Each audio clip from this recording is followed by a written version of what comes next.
Assalamualaikum warahmatullahi wabarakatuh. Alhamdulillah, segala puji bagi Allah yang telah memberikan kita kesehatan, kesempatan, dan kemudahan untuk terus belajar dan menambah ilmu.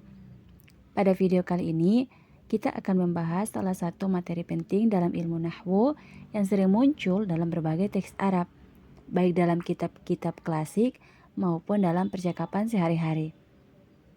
Materi ini juga sering membuat sebagian pelajar bertanya-tanya karena bentuknya mirip dengan fa'il, tetapi kedudukannya berbeda dan cara kerjanya pun memiliki aturan tertentu.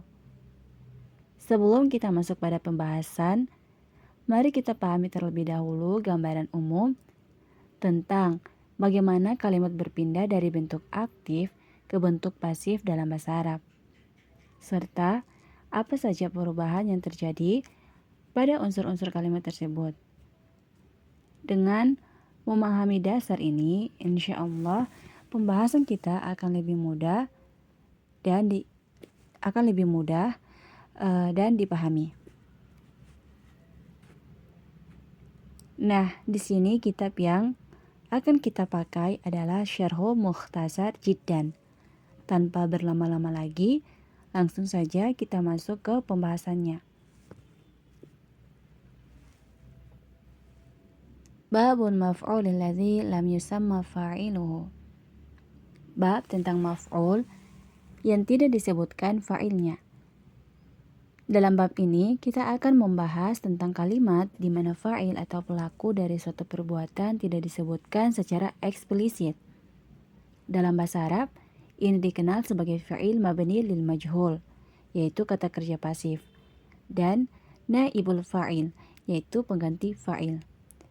Wa yusamma na'ibul fa'il wa huwa al-ismu marfu'u alladhi lam yudhkar ma'ahu fa'iluhu, yakni anna maf'ul alladhi lam yusamma fa'iluhu al-musamma aydan na'ibul fa'il huwa maf'ul alladhi yaqumu maqama fa'ilihi fi jami' ahkamihi ba'da hadfil fa'il li gharadin minal aghrad.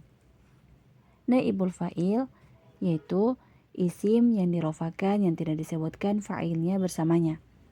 Artinya bahwa maf'ul yang tidak disebutkan fa'ilnya disebutkan juga naibul fa'il, yaitu maf'ul yang menggantikan posisi fa'il dalam semua hukumnya setelah fa'il dihilangkan karena suatu tujuan.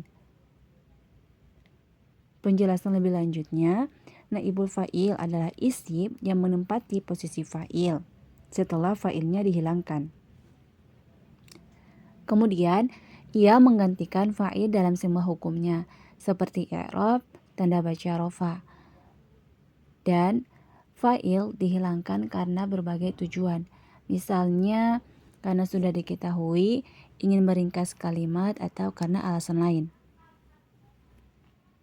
Kaqaulihi ta'ala, a'udzu billahi minasyaitonir rajim, wa khuliqal insanu dha'ifan.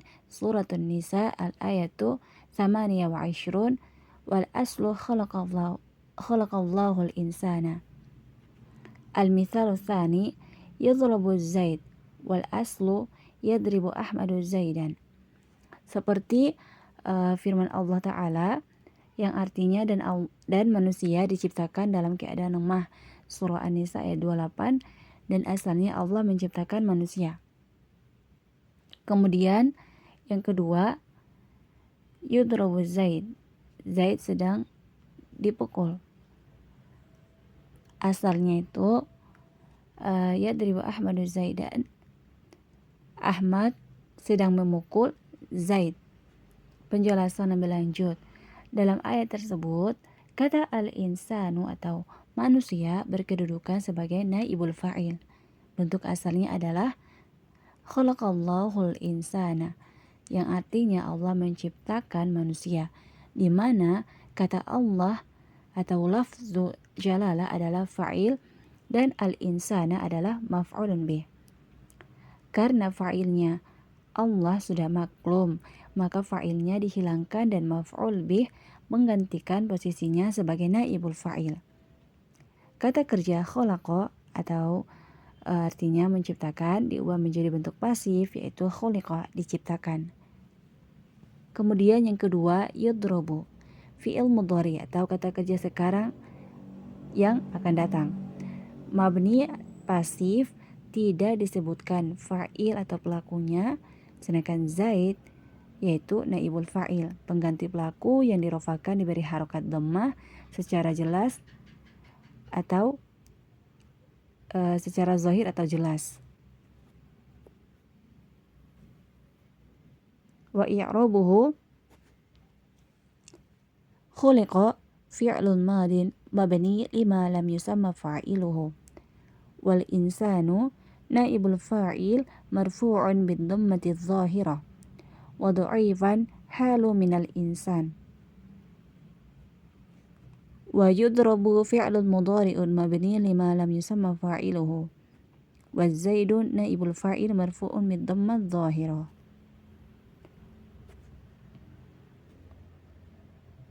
ثم بين كيفية تغيير فعل بقوله فإن كان فعل ماضيا ضم أوله وكسر ما قبل آخره نحو وخلق الإنسان ضعيفا فإن كان فعل مضارعا ضم أوله وفتح ما قبل آخر. Kemudian dijelaskan cara mengubah fi'il atau kata kerja dengan perkataannya jika fi'il madhi atau lampau didhamakan huruf awalnya dan dikasrohkan huruf sebelum akhirnya. Nah, contoh khuliqal insanu du'ifan. Kemudian, jika fi'il mudhari atau kata kerja sedang atau yang akan datang itu didhamakan huruf awalnya dan difathahkan huruf sebelum akhirnya. Maksudnya, jika fi'ilnya berbentuk madhi atau kata kerja lampau, maka cara mengubahnya itu menjadi bentuk pasif adalah dengan mendomakan huruf pertama, kemudian mengkasrohkan huruf sebelum akhir. Nah, contoh khalaqa itu artinya menciptakan, dia menjadi khuliqa, diciptakan. Jika fi'ilnya berbentuk mudhari atau kata kerja sekarang, maka cara mengubahnya menjadi bentuk pasif adalah dengan mendomakan huruf pertama dan menfathahkan satu huruf sebelum akhir. Contoh, yadribu memukul menjadi yudrobu, dipukul. Macam-macam naibul fa'il. Naibul fa'il terbagi menjadi dua, yaitu naibul fa'il yang zahir dan naibul fa'il yang dhamir. Naibul fa'il yang zahir adalah pengganti fa'il yang berupa isim atau kata benda yang jelas yang disebutkan dalam kalimat. Nah, contohnya itu futiha al-babu wa duriba al-kalbu. Futiha al-babu artinya itu pintu dibuka. Duriba al-kalbu artinya anjing itu dipukul. Kemudian naibul fa'il yang dhamir adalah pengganti fa'il dalam fi'il majhul atau kata kerja pasif yang berbentuk kata ganti. Misalnya umirtu wa yus'alu. Umirtu artinya saya diperintah, yus'alu artinya dia ditanya.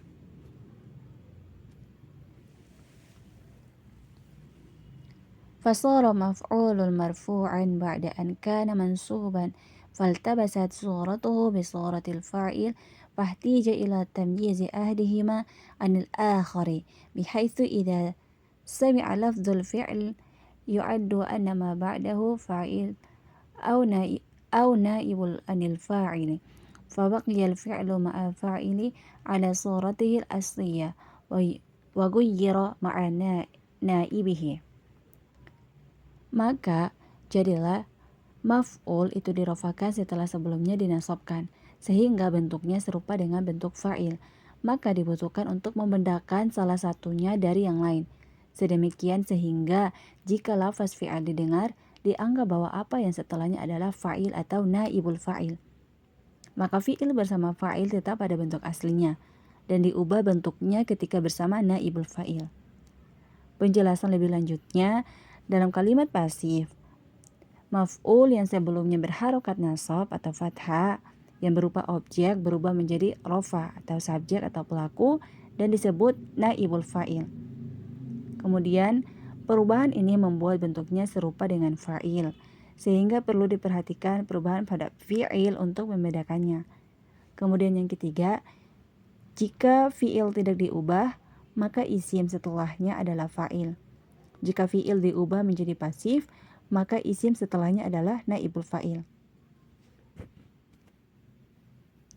Demikianlah pembahasan kita pada video kali ini tentang naibul fa'il. Semoga penjelasan yang saya sampaikan dapat membantu teman-teman memahami bagaimana bentuk kalimat pasif bekerja dalam bahasa Arab, serta bagaimana kedudukan pelaku dapat digantikan oleh unsur lain sesuai kaidah nahwu. Saya menyadari bahwa penjelasan ini tentu masih jauh dari kata sempurna, masih banyak kekurangan dalam penyampaian, baik dari segi penjelasan, contoh maupun penyusunan materi. Untuk itu, saya memohon maaf yang sebesar-besarnya jika ada kekeliruan atau kekurangan yang tidak disengaja. Jika teman-teman menemukan bagian yang kurang jelas atau ingin meminta penjelasan tambahan, silakan tuliskan di kolom komentar. Insya Allah saya akan berusaha menjawab dan memperbaikinya pada video-video berikutnya. Terima kasih banyak kepada teman-teman yang sudah menonton sampai akhir, dan terima kasih juga atas dukungan berupa like, share, dan subscribe yang membuat channel ini dapat terus berkembang dan memberikan manfaat untuk lebih banyak orang. Teruslah belajar dan semoga Allah memberikan kemudahan serta keberkahan dalam setiap langkah kita. Sampai jumpa pada video berikutnya. Assalamualaikum warahmatullahi wabarakatuh.